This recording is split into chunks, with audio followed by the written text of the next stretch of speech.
ഓരോ വർഷവും കടൽ ഇവിടെ നൂറുകണക്കിന് മീറ്ററുകളാണ് കരയിലേക്ക് അതിക്രമിച്ചു കയറുന്നത്.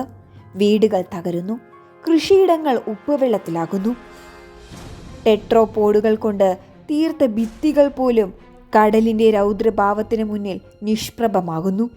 എന്തുകൊണ്ടാണ് ചെല്ലാനം മാത്രം ഇങ്ങനെ ഇല്ലാതാകുന്നത്? ശാസ്ത്രത്തിന് പോലും ഈ കടൽക്കയറ്റത്തിൻ്റെ വേഗത കൃത്യമായി കണക്കാക്കാനാകുന്നില്ല.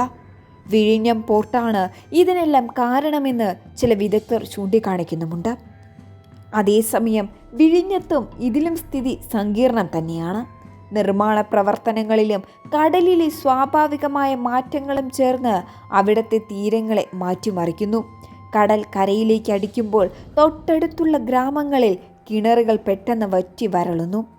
ആലപ്പുഴയിലെ ഉൾനാടൻ പ്രദേശങ്ങളിൽ പോലും കടൽ വെള്ളം ഭൂമിക്കടിയിലൂടെ ഇരിച്ചു കയറുകയാണ്. സമൃദ്ധമായ ശുദ്ധജലം ലഭിച്ചിരുന്ന കിണറുകൾ ഇന്ന് വെറും ഉപ്പുകുഴികളായി മാറുന്നു. ഇവിടെയാണ് മിസ്റ്ററി ആരംഭിക്കുന്നത്. അറബിക്കടലിൻ്റെ അടിത്തട്ടിൽ ഭൗമപാളികൾ തമ്മിലുള്ള സമ്മർദ്ദം വർദ്ധിക്കുന്നുണ്ടോ? പശ്ചിമഘട്ടത്തിന് സമാന്തരമായി കടലിനടിയിൽ രൂപപ്പെട്ടിട്ടുള്ള വിള്ളലുകൾ കേരളത്തിൻ്റെ തീരത്തെ ദുർബലമാക്കുകയാണോ? കിണറുകൾ പെട്ടെന്ന് വറ്റുന്നതും കടൽക്ഷോഭം അതിശക്തമാകുന്നതും തമ്മിൽ വേർപെടുത്താനാവാത്തൊരു ബന്ധമുണ്ട്. കരയിലെ ഭൂഗർഭജലത്തിൻ്റെ അളവ് കുറയുമ്പോൾ കടൽ അതിൻ്റെ ശൂന്യത നികത്താൻ കരയിലേക്ക് തള്ളിക്കയറുന്നു. ഇത് ഭൂമിക്കിടയിൽ സംഭവിക്കുന്ന ഒരു നിശബ്ദ അധിനിവേശമാണ്. പ്രകൃതി അതിൻ്റെ അതിരുകൾ പുനർനിർണയിക്കുകയാണ്. വിഴിഞ്ഞം മുതൽ കാസർഗോഡ് വരെയുള്ള നമ്മുടെ തീരങ്ങൾ ഇന്ന് അപകടരേഖയിലാണ്. ശാസ്ത്രം ഇതിനെ കാലാവസ്ഥാ വ്യതിയാനമെന്ന് വിളിക്കുമ്പോഴും നമ്മൾ ഭയപ്പെടേണ്ടത് ഭൂമിക്കടിയിൽ നിശബ്ദമായി നടന്നുകൊണ്ടിരിക്കുന്ന ആ മാറ്റത്തെയാണ്. കേരളം എന്ന ഈ കൊച്ചു ഭൂപ്രദേശം കടലിന് വിട്ടു നൽകേണ്ടി വരുമോ?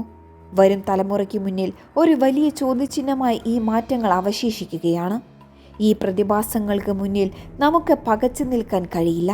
പ്രകൃതി അതിൻ്റെ ഭാവം മാറ്റുമ്പോൾ നമ്മൾ ചെയ്യേണ്ടത് എന്താണ്? ആദ്യമായി നമ്മുടെ തീരങ്ങളെ സംരക്ഷിക്കാൻ ശാസ്ത്രീയമായ വഴികൾ തേടണം.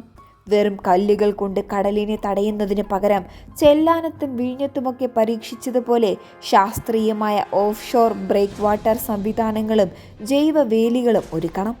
രണ്ടാമതായി നമ്മുടെ ഭൂഗർഭജലം സംരക്ഷിക്കുകയും കിണറുകൾ വറ്റുന്നത് തടയാൻ മഴവെള്ളം മണ്ണിലേക്ക് ഇറക്കി വിടുകയും വേണം. കരയിലെ ജലസമ്മർദ്ദം നിലനിർത്തിയാൽ മാത്രമേ കടൽ വെള്ളം ഉള്ളിലേക്ക് കയറുന്നത്